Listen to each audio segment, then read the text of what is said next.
Excuse me, Apa? how much do you pay for rent in Japan? Oh, I recently bought a house here, so I don't rent. Could I have a tour of your house? Sure, let's go. It's just right over here. Where are you from? Malaysia. And what made you want to buy a house in Japan? Because I love Japan more than anything, more than Malaysia. Ayat dia.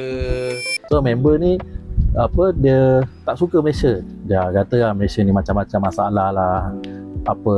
Jepun bagus lah kan. Dan waktu dia nak pergi tinggalkan Malaysia tu, memang dia cakap Malaysia ni tak bagus lah. Dia memang carut lah kan.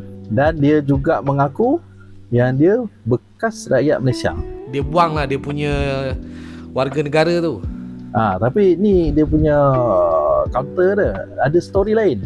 Sebenarnya dia tak buang kenegaraan dia, warga negara dia.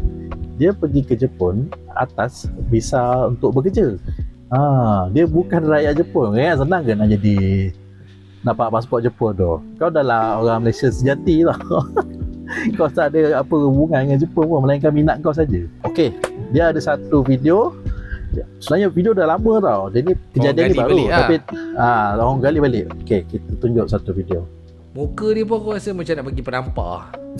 Excuse me, Apa? how much do you pay for rent in Japan? Oh, I recently bought a house here, so I don't rent. Could I have a tour of your house? Sure, let's go. It's just right over here. Where are you from? Malaysia. And what made you want to buy a house in Japan? Because I love Japan more than anything, more than Malaysia. Ayat dia.